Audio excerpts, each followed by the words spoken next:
आसान किश्तों में सोलर लगाएं, साथ ही सरकारी सब्सिडी का लाभ उठाएं, बिजली के बिल में 90% तक बचत पाएं। आज ही हमारी ब्रांच रक्षा सोलर हाउस पर आए और सोलर प्लांट ले जाएं। हमारा पता है मुक्तिधाम के पास, कटरा मंदिर रोड, बीना जिला, सागर, मध्य प्रदेश। मोबाइल है 89,66,06,020, 9,30,08,06,020। लास्ट मैच में मैंने 10 रन बचाया, आपने कितना बचाया? 15 और 3 विकेट भी। बस मैं तो अभी भी बचा रहा हूँ छत पर। वारी सोलार से रोज बचाता हूँ बिजली का खर्चा। इंडिया का largest solar panel manufacturer with 30 years warranty, जो बिजली का बिल बचाए सालों साल। आज ही इंस्टॉल कीजिए। कॉल 1800-2121 321। कांग्रेस प्रत्याशी को विजयी बनाने के लिए बीना विधायक ने कशी कमर। बीना, दिनांक 19 अप्रैल को कांग्रेस प्रत्याशी चंद्रभूषण सिंह बुंदेला गुड्डू राजा ने 10,000 के काफिले के साथ नामांकन दाखिल किया। इस दौरान कार्यकर्ताओं में भरी उत्साह देखने को मिला। आपको बता दें कि 1996 से सागर सीट पर भाजपा का है कब्जा। 1991 के बाद नहीं जीते कांग्रेस के प्रत्याशी, क्या ये रिकॉर्ड तोड़ पाएंगे? कांग्रेस के गुड्डू राजा 1996 से 2004 तक लगातार 4 बार सांसद रहे हैं। बीरेंद्र खटीक 2009 में कमीशन सीट होने के बाद भूपेंद्र सिंह चुनाव लड़े और वह चुनाव जीते। उसके बाद लक्ष्मी नारायण यादव और राज बहादुर सिंह भाजपा से चुनाव जीते। विकास के मुद्दों के लेकर इस बार कांग्रेस है चुनावी मैदान में। क्या विकास के मुद्दों को लेकर कांग्रेस चुनाव जीत पाएगी? इसका फैसला तो क्षेत्र की जनता ही करेगी। मीडिया से बात करते हुए बीना विधायक निर्मला सप्रे ने कहा कि इस बार कांग्रेस भारी बहुमत के साथ चुनाव जीत रही है और इस बार सागर में कांग्रेस गुड्डू राजा को ही का ही सांसद चुना जाएगा। बीना से प्रियंका राजपूत की रिपोर्ट।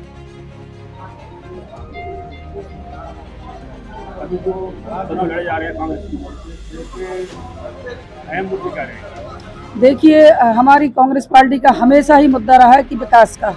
आज हम लोग महिला की बात करें तो हमारी कांग्रेस पार्टी आदरणीय राहुल गांधी जी ने कहा है कि हम महिलाओं को 50% आरक्षण देंगे।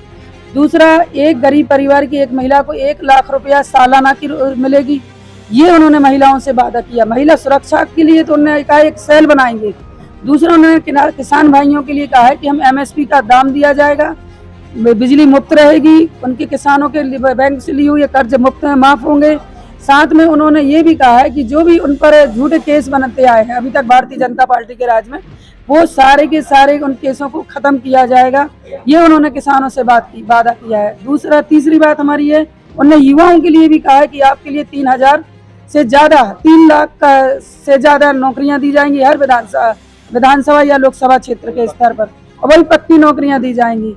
दूसरा, ऐसे उन्होंने नौकरियों के लिए जो प्राइवेट करना चाहते, प्राइवेट सेक्टर में तो हमारी बड़ी फैक्ट्रियाँ लाएंगे भारत में, जिससे जो युवा प्राइवेट नौकरी करना चाहते हैं वो भी कर सकते हैं।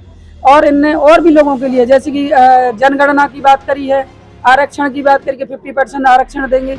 ये बहुत सारी मुद्दे हमारी कांग्रेस पार्टी के। आज जो भारतीय जनता पार्टी पिछले कई वर्षों से वादे करती है, जैसे कि महिलाओं के लिए उन्होंने 3,000 का वादा किया था कि 3,000 की राशि दी जाएगी, लेकिन आज 1,200 रुपये मिल रहे हैं। तो महिलाएं भी समझ चुकी हैं जिस प्रकार महिलाओं को बरकरार कर इनने मध्य प्रदेश में अपनी सरकार बनाई है, और यही महिलाएं जान चुकी हैं कि महिला भारतीय जनता पार्टी सिर्फ महिलाओं को बरकराना चाहती है, और यदि जो कोई भी ध्यान देता है तो वो कांग्रेस पार्टी ध्यान देती है। ये महिलाएं समझ चुकी हैं और निश्चित रूप से मानेंगी कि इस लोकसभा में महिलाओं की अहम भूमिका रहेगी कांग्रेस पार्टी के लिए। आपको लोकसभा चुनाव में जो कांग्रेस के प्रत्याशी है उनके चुनाव प्रत्याशी तो कितने मार्जिन चुनाव? देखिए, जिस तरह की हमारे यहाँ कल जो हमारे कांग्रेस के लोकसभा प्रत्याशी का नामांकन हुआ था, उसमें देखा होगा आपने कि लाखों की संख्या में कांग्रेस कार्यकर्ता वहाँ पर इकट्ठे हुए हैं। इस बात का अंदेशा है कि हम लोगों में सभी जीतने के लिए आश्वस्त हैं, पूरी सागर लोकसभा।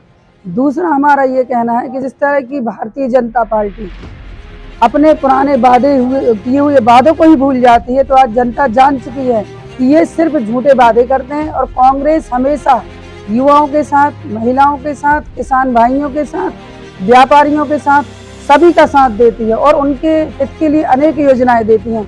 इसको लेकर हम लोग पूरे कांग्रेस के एक एक कार्यकर्ता पूरी तरह आश्वस्त हैं और निश्चित रूप से मानिए कि बहुत बड़े अंतर से हम लोग कांग्रेस का चुनाव जीत रहे हैं।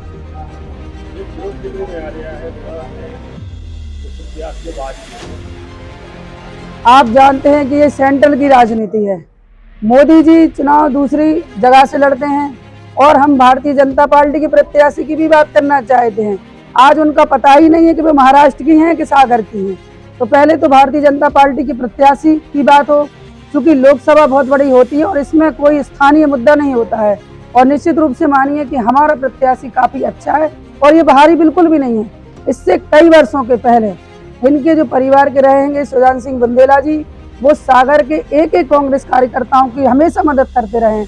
मैंने भी अपना पिछले विधानसभा में भी देखा है कि उनके तरफ से कई गाड़ियां भी आई थी और अलग अलग विधानसभा में इसी रूप में उन्होंने कई गाड़ियां भी अपनी भेजी थी। तो उनका एक निजी बिल्कुल रिश्ता है पूरे सागर लोकसभा के प्रत्याशियों से और पूरे लोकसभा के जो विधानसभा प्रत्याशी रहे हर प्रकार से रहे। तो उनके लिए ये कोई क्षेत्र नया नहीं है और उनकी रिश्तेदारी भी पूरी सागर लोकसभा के एक एक विधानसभा में भी है। अभी मालथौन में उनका खुद का भी एक रिश्तेदारी है, हमारे बीना विधानसभा में भी पालीखेड़ा में उनके रिश्तेदार हैं। ऐसी सारी विधानसभा में उनके रिश्तेदारी हैं। उनके इससे हम लोग के लिए बाहर के प्रत्याशी नहीं है और कांग्रेस का एक एक कार्यकर्ता जानता है। आपको चुनाव जिताने में जो जनसमूह आपके साथ खड़ा हुआ था, क्या है जो अभी जो चुनाव होने हैं इसमें भी आपका साथ देंगे? बिल्कुल, कांग्रेस का एक एक कार्यकर्ता तो हमेशा साथ रहता है कांग्रेस पार्टी के साथ। आज वर्तमान स्थिति भी आप देख रहे हैं कि कल का जो जनसमूह था बीना विधानसभा में सबसे ज्यादा 1000 से लेके 2000 तक की संख्या में बीना विधानसभा से लोग पहुंचे सागर में। ये निश्चित रूप से मानिए कि वे सारे के सारे गुड्डू राजा जी के साथ हैं और इससे बड़ा भी जनसमूह धीरे धीरे निचले स्तर पर रहेगा। हम लोग का ये पूरा भरोसा और सबसे ज्यादा जो मतों से जीतेगी वो हमारी बीना विधानसभा जीतेगी। क्या आंकड़ा लग रहा है अभी? देखिए संख्या तो हम लोग तो जैसे हम लोग पिछला बार 3 लाख से ज्यादा से लूज हुए थे, इस बार मुझे लगता है कि 3 लाख से ऊपर से हम लोग की जीत होगी।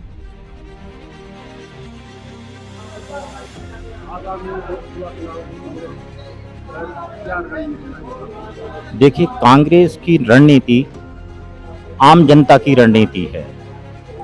सागर लोकसभा हो चाहे भारत सरकार की जितनी भी लोकसभा सीट है उनकी हो, कांग्रेस पार्टी की अपनी नीतियां रही हैं और आम जनता की हमेशा नीतियां की, और जो जनता की गरीब से गरीब मजदूर वर्ग के लिए भारतीय राष्ट्रीय कांग्रेस काम करती है। राहुल गांधी जी हमारे नेता हैं, खड़गे जी हमारे नेता हैं, सोनिया जी हमारी नेता हैं। उनकी जो नीतियां बनाई हुई हैं वो केवल गरीब मजदूर वर्ग के लिए, आम जनता के लिए नीतियां बनाई गई हैं। तो मेरा केवल इतना से कहना है कि राष्ट्रीय हमारे नेता हर वर्ग के लिए कुछ ना कुछ दिया हुआ है और पिछले 70 साल से कांग्रेस ने इस देश का इतना विकास किया हुआ है, चाहे वो नरसिम्हा राव जी की सरकार रही हो, चाहे मनमोहन सिंह जी की सरकार रही हो, चाहे राजीव जी की सरकार रही हो। पिछले 10 साल में आपने देखा है कि मोदी जी 2014 से जब से उन्होंने सत्ता प्राप्त की है तब से उन्होंने केवल स्वयं के लिए देखा हुआ, किसी गरीब या पिछड़ा वर्ग या किसी के लिए उन्होंने ऐसी कोई नीति नहीं बनाई कि जिनको लाभ। आज जिस तरीके से निजीकरण किया जा रहा है, हर क्षेत्र में निजीकरण हो रहा है और निजीकरण में जहां 5,000 और 10,000 का मजदूर बन के मजदूरी कर रहा है, कांग्रेस सरकार ने ऐसी नीतियां बनाई थी। कांग्रेस सरकार की जो नीतियां थी कि हर आदमी को एक उम्मीद रहती कि भविष्य में हमें कुछ ना कुछ हासिल होगा और एन वक्त जो आने वाले समय में हमारा रिटायरमेंट होगा उसमें एक मुश्त रकम हमें पूंजी मिलेगी। आज वो पूंजी समाप्त हो गई है। रिटायरमेंट के बाद आदमी के हाथ में कुछ नहीं आता है। 10,000 की आदमी नौकरी कर रहा है। युवा वर्ग बहुत परेशान है। बेरोजगारी देश के अंदर बहुत ज़्यादा है। महंगाई देख लीजिए आप, खाद्य तेल देख लीजिए, चीनी देख लीजिए। तो मूल जो मुद्दे हैं भारतीय जनता पार्टी के वो भटक चुकी है। उन्होंने 2014 के अंदर जो वादा किया था उन वादों से भटक चुकी है। 3 करोड़ नौकरी की हर साल देने की जो वादा किया था आज 30 लाख नौकरी भी नहीं दे पा रहे हैं। तो मेन मुद्दा है कि निजीकरण का जो उन्होंने अभियान छेड़ के रखा है उससे हमारे देश को बहुत पिछले 20 साल लेके चली गई।